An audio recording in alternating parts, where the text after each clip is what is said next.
Bonjour, bienvenue dans cette nouvelle vidéo pour lerussefacile.com. Cette vidéo est une revue d'une application gratuite internet. En fait c'est une application qui se met sur votre navigateur. Cette application s'appelle lingua.ly.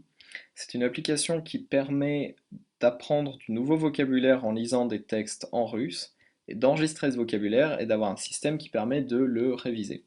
Alors, tout d'abord, il faut savoir que cette application est en anglais et qu'elle n'est pas faite, pas optimisée, je vais dire, pour le russe. Cependant, elle reste très bien faite, très utile, et quand on comprend à peu près comment ça fonctionne, ça devient très utile, surtout si vous êtes intermédiaire et que vous commencez à lire un peu de la presse. C'est mon cas personnellement, j'essaie d'enrichir mon vocabulaire et je sais plus trop où chercher, donc je commence à lire des articles et c'est pas mal pour ça. Donc voilà, je vais commencer par vous montrer comment l'installer, la télécharger.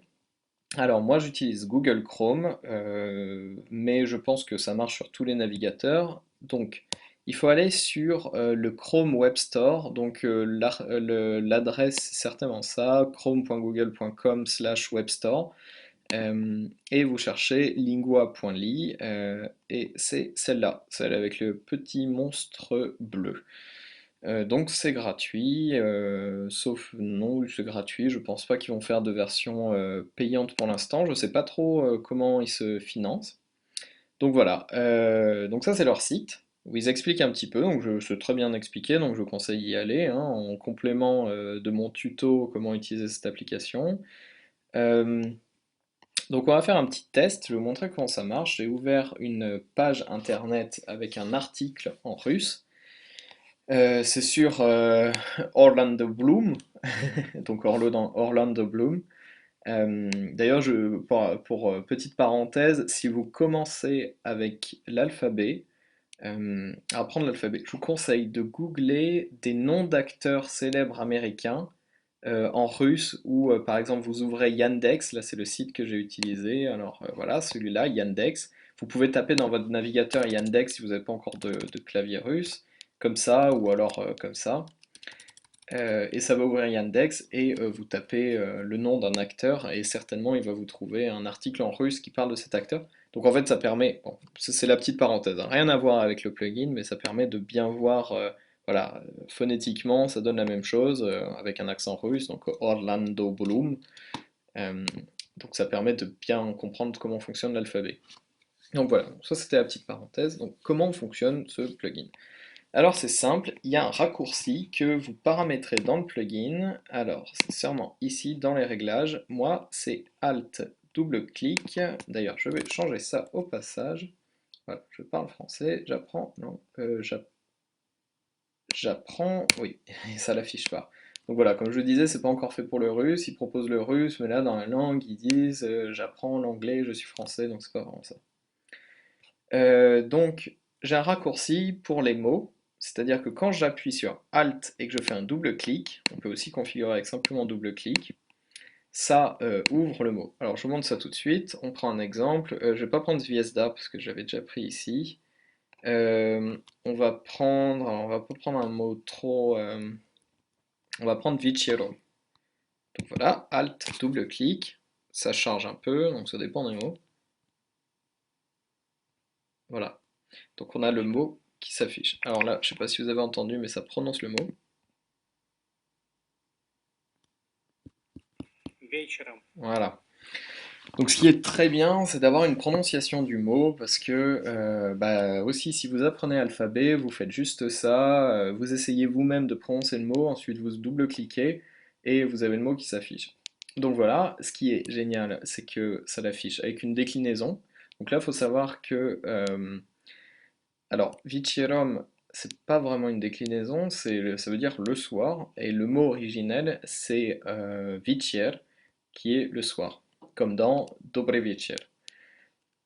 Donc, ça rajoute le soir. Il me propose une traduction, je peux aussi en sélectionner une, par exemple, si c'était Viechal qui m'intéressait, je peux mettre réception, parce que c'est la traduction que je veux. Alors ça, c'est un petit peu avancé, mais voilà, ça peut... Souvent, un mot veut dire plusieurs choses.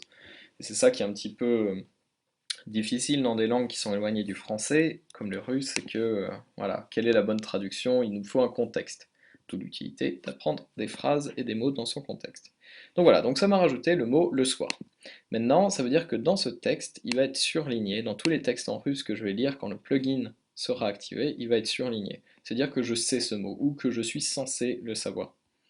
Là, on voit qu'il y a d'autres mots qui s'affichent, donc Zviesdami, donc Zviesda, en fait, l'étoile, qui s'affichait, Danim, Zamietiv. Et donc voilà, d'autres mots que j'ai cherchés à un moment, et il me les affiche en disant tu es censé les connaître.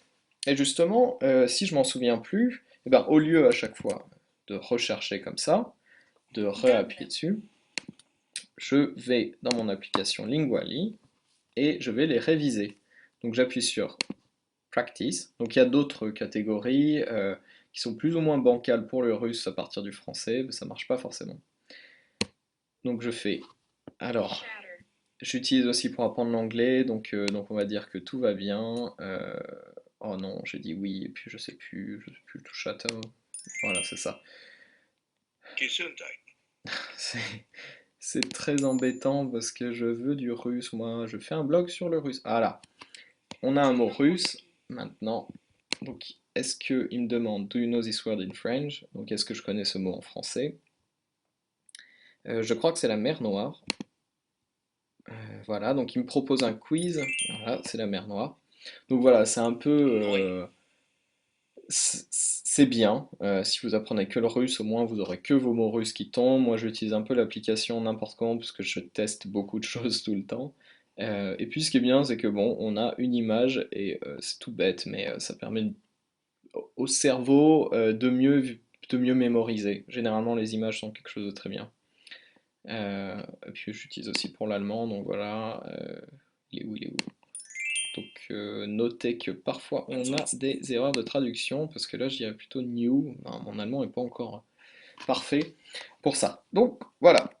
Donc voilà le plugin lingua.ly donc qui permet vraiment de, de d'augmenter son vocabulaire, d'avoir des traductions directement, d'avoir du son directement. Alors voilà, c'est pas parfait. C'est ça le problème d'apprendre le russe, c'est qu'il y a plein de choses pour les langues et le russe est un petit peu une langue, je dirais pas délaissée, mais disons que c'est difficile pour les développeurs par exemple de faire des choses cohérentes avec une langue, comment dire, qui a autant de particularités. Voilà, j'espère que cette vidéo vous a plu. J'espère que ça vous aidera, ce plugin, pour apprendre le russe, pour progresser, pour apprendre du vocabulaire, le revoir. Je vais faire d'autres vues d'applications qu'on peut mettre, parce que comme vous l'avez vu, j'utilise beaucoup Internet pour apprendre le russe, parce qu'en fait, on a énormément de choses. Il faut juste savoir comment bien en prendre parti. Donc voilà, je vous dis à bientôt pour une autre vidéo sur lerussefacile.com.